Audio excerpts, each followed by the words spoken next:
नमस्कार, खबर 24 एक्सप्रेस देख रहे हैं आप और मैं हूं आपके साथ अनुष्का। नागपुर में इन दिनों एक नाम काफी चर्चा में है और वो नाम है कांग्रेस नेता नरेंद्र जिचकर का। नरेंद्र जिचकर कांग्रेस के कद्दावर नेता हैं, लेकिन नागपुर पश्चिम से आमदार विकास ठाकरे से विवाद के चलते पार्टी ने उन्हें अनुशासनहीनता की वजह से निष्कासित कर दिया था। फिर भी नरेंद्र जिचकर रुके नहीं और अपने क्षेत्र में बराबर काम करते रहे, जिस वजह से उनकी लोकप्रियता बढ़ती रही और कांग्रेस आमदार विकास ठाकरे के खिलाफ लोगों में गुस्सा बढ़ता गया। लोगों के पास गुस्से की वजह नरेंद्र जिचकर नहीं बल्कि विकास ठाकरे की अपने क्षेत्र में उदासीनता और पार्टी लाइन से हटकर बयानबाजी रही। अब यही वजह है कि नागपुर पश्चिम से नरेंद्र जिचकर का नाम काफी उछल रहा है और साथ ही वो पिछले कई सालों से यहाँ के लोगों के लिए सामाजिक कार्य भी कर रहे हैं, जिसकी वजह से उनकी लोकप्रियता दिन ब दिन बढ़ती जा रही है। इसी मुद्दे को लेकर हमारे एसोसिएट एडिटर मनीष कुमार अंकुर ने उनसे बातचीत की। बता दें कि जब नरेंद्र जिचकर से पूछा गया कि अगर कांग्रेस आपको टिकट नहीं देती है तो ऐसे में क्या आप किसी पार्टी से या फिर निर्दलीय चुनाव लड़ेंगे, तो उनका जवाब था कि वे अपने क्षेत्र में काफी मेहनत कर रहे हैं, ऐसे में पार्टी को उन्हें टिकट देना चाहिए और अगर कांग्रेस ने उन्हें टिकट नहीं दिया तो कार्यकर्ताओं और शुभचिंतकों के साथ बैठक करके इसका निर्णय लिया जाएगा। फिलहाल कुछ भी कहना जल्दबाजी हो। आप भी देखें नरेंद्र जिचकर का यह एक्सक्लूसिव इंटरव्यू।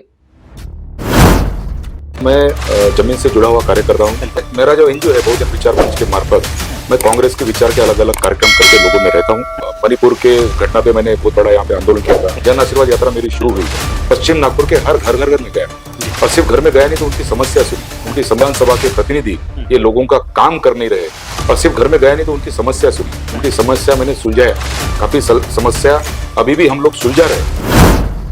नमस्कार, मैं मनीष कुमार अंकुर खबर 24 एक्सप्रेस में आप सभी का स्वागत करता हूं। इस वक्त मेरे साथ आप देख रहे होंगे नरेंद्र जिचकर जी हैं और नरेंद्र जी काफी अच्छे नेता हैं, कद्दावर नेता माने जाते हैं नागपुर में। सर, आपका स्वागत है खबर 24 एक्सप्रेस में। बहुत बहुत धन्यवाद आपका जी।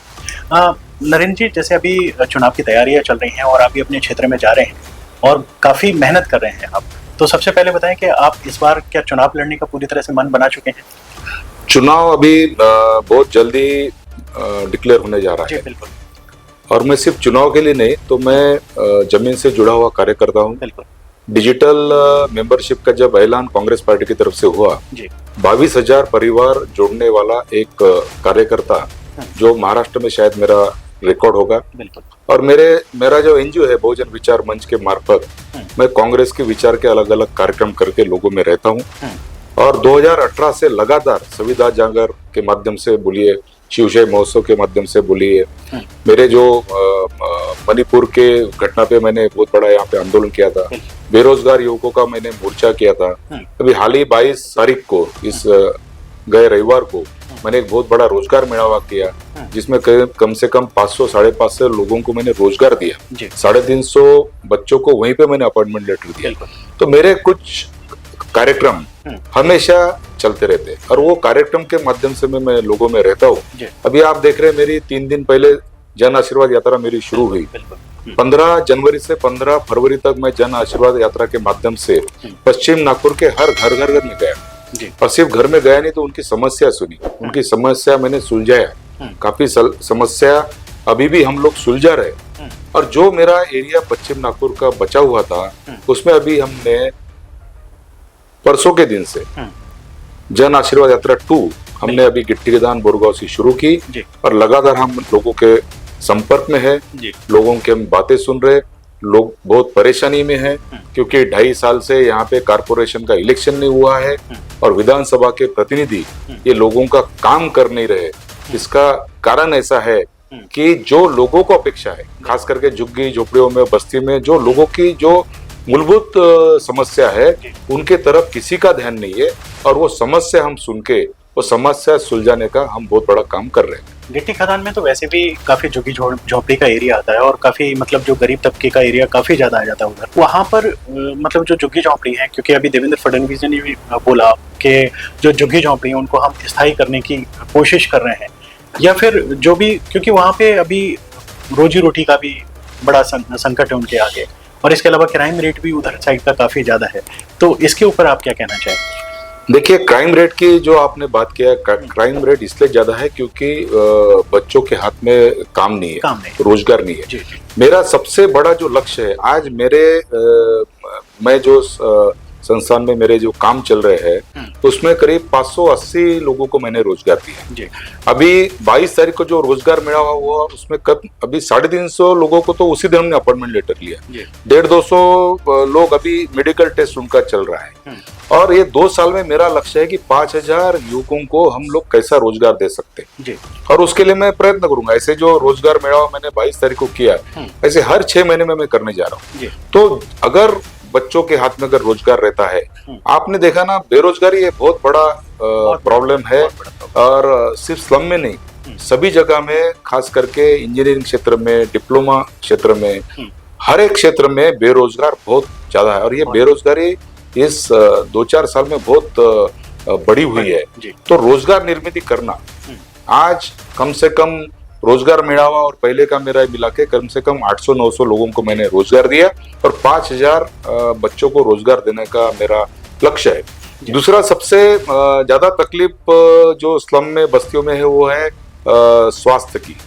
2002 से मेरा जो मैं हेल्थ कैंप ले रहा हूँ, पहले महीने में एक मेरा हेल्थ कैंप रहता था, अभी हर हफ्ते मैं झुग्गी झोपड़ियों में बस्तियों में कैंप लेता हूँ और करीब 70,000 लोगों को मैंने चश्मे निशुल्क वाटप किया है। करीब 12,000 लोगों का मैंने कैटरेक्ट का ऑपरेशन किया है। हम लोग डेली हमारे कहीं ना कहीं वॉकर स्ट्रीट पे कोई ना कोई अपार्टमेंट में हम फ्री चेकअप कैंप लगा रहे हैं।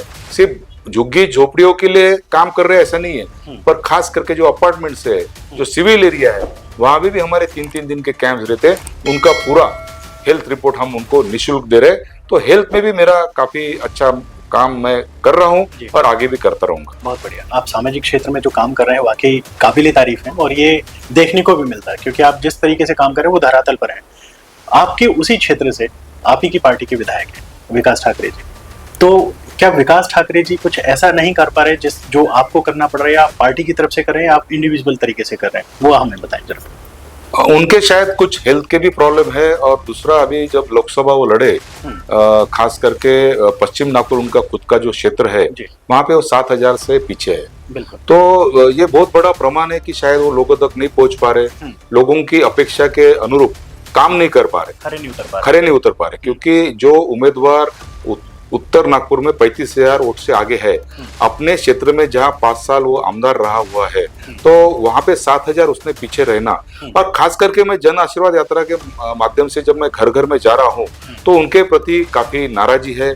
उनके जिस क्षेत्र में या जो लोगों की प्रायोरिटी है उसमें काम हो नहीं रहा है, खास करके स्वास्थ्य में हो गया, शिक्षा में हो गया, सफाई में हो गया, पानी की दिक्कत है, कई जगह आज भी टैंकर चल रहे हैं। आप रोड की हालत देखिए, आज आपको मैं बता गणपति नगर वाला जो रोड है, इतना बड़ा रोड, वहां पे इतने ज्यादा गड्ढे हैं। आप अवस्थी नगर चौक से जो रिंग रोड की तरफ जाता है, ऐसे बड़े बड़े रोड जहाँ पे ध्यान नहीं है।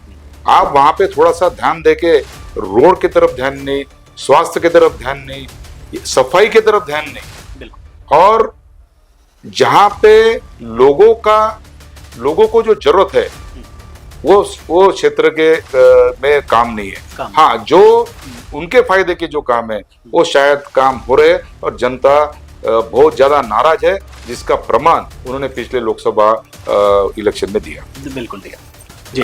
देखिए, ये काम जो आप कर रहे हैं, जाहिर सी बात है वो विधायक के काम होते हैं और विधायक को करने चाहिए। खैर, जो उदासीनता है उसी की वजह से शायद हो सकता है कि पार्टी इस बार उनका टिकट भी काटे। एक चीज और मैं बोलना चाहूंगा, अगर कांग्रेस पार्टी आपके ऊपर भरोसा करके आपको टिकट देती है तो आपके क्या मुद्दे रहेंगे जो आपके क्षेत्र में रहेंगे, जिन मुद्दों को लेकर आप जनता के सामने जाना चाहेंगे? देखिए, मेरे को राजकीय षड्यंत्र के तहत मेरे को निष्कासित किया हुआ है और ये सभी जानते हैं, यहाँ के लोकल हमारे नेता भी जानते, हमारे दिल्ली के भी लोग जानते, और मुझे मेरे काम पे और मेरे नेताओं पे मेरे को पूरा भरोसा है और मुझे वो कांग्रेस की टिकट उन्होंने देना चाहिए, देंगे। मैं आवेदन भी सही रास्ते से मैंने किया हूँ और कांग्रेस की टिकट अगर मुझे मिलती है तो मेरे ख्याल से मैं रिकॉर्ड लीड से चुन के आ सकता है, ऐसा मेरा विश्वास इसलिए है कि मैं हर घर में जा रहा हूँ। लोग बोलते हैं कि आज तक के इतिहास में विधानसभा का जो उम्मीदवार है कभी हमारे घर तक नहीं आया, मेरा एक घर भी नहीं छूट रहा है,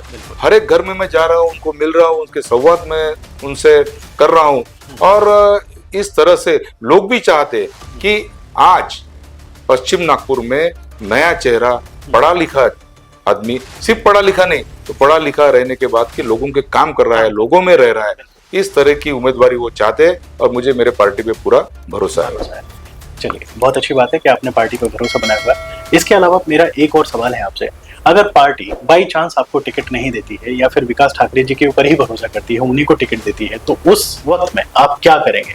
मतलब क्या आप निर्दलीय लड़ेंगे या फिर आप नहीं लड़ेंगे? मतलब वो भी थोड़ा सा इसका खुलासा करें। मुझे ऐसा लगता है कि कांग्रेस पार्टी जरूर, मेरे जैसे पढ़े लिखे, मैंने इंजीनियरिंग किया, एमबीए किया और सिर्फ पढ़ाई करके मैं ज्यादातर मेरा जो जीवन है मैं समाज कार्य में मेरा जा रहा है।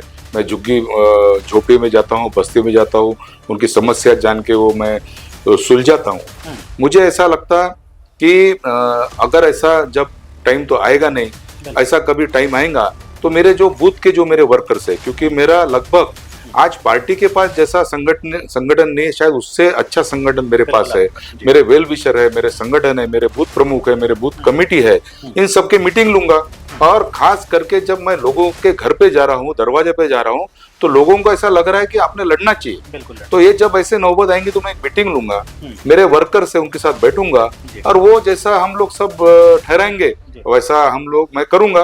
पर मुझे ऐसा लगता है कि ये नौबत इसलिए नहीं आएंगी क्योंकि आज आपने देखा कांग्रेस ने लोकसभा में जो जो नए चेहरे दिए, पढ़े लिखे चेहरे दिए, वो चुन के आए, रिजल्ट भी लाए। मुझे ऐसा लगता है कि वही लाइन पे कांग्रेस के हमारे जो हाईकमांड, जो नेता है, जो ये सब डिसाइड करते, मेरे ख्याल से वही लाइन में विधानसभा में वो सबसे डिसीजन लेंगे। और जो प्रतिनिधि लोकसभा लड़ा और लोकसभा लड़ने के बाद खास करके अपने विधानसभा क्षेत्र में पीछे रहा, तो कम से कम उसको टिकट नहीं देंगे, ऐसा मुझे लगता है।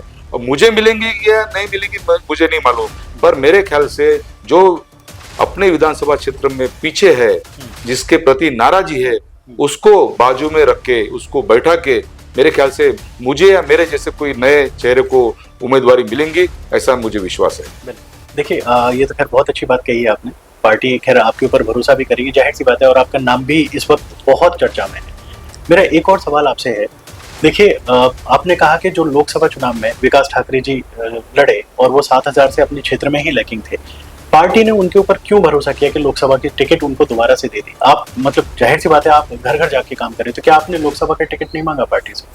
ऐसा है, लोकसभा का टिकट मैं मांगा नहीं, क्योंकि मेरा पहले से जो क्षेत्र में मेरा काम चल रहा है, जो क्षेत्र में मैं 20-22 साल से सोशल वर्क कर रहा हूँ, जो क्षेत्र में मैं बहुजन विचार के माध्यम से कांग्रेस के मैं कार्यक्रम कर रहा हूँ, वही क्षेत्र से मुझे लड़ने का मेरी मंशा थी और आज भी है। और इसीलिए मैं लोकसभा के लिए मैंने मेरा आवेदन नहीं दिया। और रही बात लोकसभा के चुनाव की, तो मेरे ख्याल से कोई पढ़ा लिखा अच्छे छवि का अगर नेता देते तो शायद वो कांग्रेस की जीत में बहुत काम में आता। और ये मेरा नहीं, सभी का कहना है। चलिए, इसके अलावा खैर अंतिम सवाल हम ले लेते हैं। अभी का जो सिनेरियो बन रहा है, महाविकास आघाड़ी की तरफ काफी बन रहा है, महायुति की तरफ थोड़ा सा अभी कम आकर्षण है लोगों का, क्योंकि अभी जैसे भी सर्वे हम कर रहे हैं तो उसमें महाविकास आघाड़ी का काफी नाम आ रहा है। अगर ऐसे में महाविकास आघाड़ी की सरकार यहाँ पर बनती है, यानी कि कांग्रेस जाहिर सी बात है कि लीड में रहेगी, तो यहाँ पर मुख्यमंत्री का जो चेहरा है वो कौन रहेगा? आप इस पर कुछ प्रकाश डालना चाहेंगे? नहीं, देखिए, ऐसा है, मैं तो एक सामान्य कार्यकर्ता हूँ। मुख्यमंत्री का चेहरा कौन रहेगा, मेरे ख्याल से ये कोई पक्ष नहीं ठहरा सकता, क्योंकि ये जो आने वाली जो सरकार है या जो हम लोग चुनाव लड़ने जा रहे हैं वो महाविकास आघाड़ी है, जिसमें कांग्रेस के साथ साथ राष्ट्रवादी, शरद पवार गठ और शिवसेना, उद्धव ठाकरे का जो सेना है, ये मिलके लड़ने वाले। और मेरे ख्याल से सबने मिलके ये अगर हम लोग चुनाव लड़ रहे तो उसमें मेजॉरिटी महाविकास आघाड़ी की होने वाली है, क्योंकि आज जो भी 2-2.5 साल में महायुति की जो सत्ता लोगों ने दिखी, उसमें काफी लोग महायुति से नाराज है। खास करके इन्होंने जो हिसाब से एमएलएस को, इन्होंने दूसरे पार्टी के एमएलएस को खरीद फरोख्त करके अपने पार्टी में लिया, और जो हिसाब से इनका 1-2.5 साल का जो काम रहा है, तो महाविकास आघाड़ी की सरकार बनेगी। और मेरे ख्याल से सभी महाविकास आघाड़ी के जो नेता है, हमारे कांग्रेस के खड़गे जी हो गया, राहुल जी हो गया, यहाँ पे शरद पवार साहब, उद्धव ठाकरे साहब, ये मिलके मेरे ख्याल से हमारे मुख्यमंत्री का चेहरा पेश करेंगे, ऐसा मेरा विश्वास है। चलिए, आप अपने क्षेत्र की जनता से हमारे चैनल के माध्यम से अगर कुछ कहना चाहें तो क्या शब्द आपके रहेंगे जो कहना चाहेंगे? मैं खास करके जो 50% लोग वोटिंग करने जाते नहीं, उनसे मैं गुजारिश करूंगा आपके मार्फत कि आप चुनाव में वोटिंग करने के लिए नहीं जाने से गलत प्रतिनिधि कभी कभी आ जाता है। आपने लोकशाही बचाने के लिए, लोकशाही मजबूत करने के लिए आपने वोटिंग करना जरूरी है। और वोटिंग करते समय जो आपके उम्मीदवार है, चाहे आप कोई भी पार्टी के विचारधारा को मानते होंगे, पर वो जो उम्मीदवार है उसकी पर्सनल, उसकी आपने वो क्या कारण से पॉलिटिक्स कर रहा है, क्या कारण से वो राजकारण में आया है, क्या उसकी पढ़ाई लिखाई क्या है, उसका एजुकेशन क्या है, उसकी छवि कैसी है, उस पर कितने क्रिमिनल चार्जेस है, वो अपने फैमिली के साथ वो लॉयल है कि नहीं। क्योंकि जो उम्मीदवार अपने परिवार के साथ वफादार नहीं रह सकता, मेरे ख्याल से जनता से वफादार नहीं रहेगा। और इसीलिए आप पार्टी विचारधारा के साथ साथ आपका जो उम्मीदवार है उसके तरफ भी आपने देखना चाहिए, वो हिसाब से वोटिंग करना चाहिए। कहीं ये इशारा विकास ठाकरे जी की तरफ तो नहीं था आपका? नहीं, बिल्कुल नहीं, ऐसा नहीं। मैं सभी इन जनरल में बात कर रहा हूँ, पर ऐसा है कि ज्यादातर जो राजनेता है उनका पॉलिटिक्स से व्यवसाय है, धंधा हो गया है। और आज बहुत से ऐसे नेता है जिनका क्या काम है, उनका घर और उनका परिवार और उनका पॉलिटिक्स ये कैसा चलता, ये समझ में नहीं आता है। यानी राजनीति उनका धंधा है। और रही बात लोक प्रतिनिधि के कैरेक्टर की, तो वो भी सभी के लिए लागू है। आज सभी ने अपना जो उम्मीदवार है, चाहे वो कोई भी पार्टी का रहे, उसका कैरेक्टर ये जरूर देखना चाहिए। उसका अपने परिवार के प्रति कितना उसका डिवोशन है, वो अपने परिवार के प्रति लॉयल है क्या, ये सब उसने देखने की गरज है और ये सभी के लिए लागू। बिल्कुल। चलिए, बहुत अच्छा लगा आपसे बात करके, बहुत शानदार आपने जवाब दिए हैं। और हमारी जो शुभकामनाएं, अभी हम एडवांस में भी शुभकामनाएं आपको दे देते हैं। खैर, हमारी जो शुभकामनाएं आपके साथ हैं, और आप जाहिर सी बात है आप अपने क्षेत्र से लड़ें और जीते भी, क्योंकि पढ़ा लिखा जो एक प्रतिनिधि होता है वो जनता के लिए बहुत अच्छे काम कर जाता है। तो इसी के साथ धन्यवाद, आपने अपना समय दिया, कीमती समय दिया, इसके लिए बहुत बहुत आभार। बहुत बहुत धन्यवाद आपका भी। जी, मैं मनीष कुमार अंकुर, नागपुर से खबर 24 एक्सप्रेस के लिए धन्यवाद।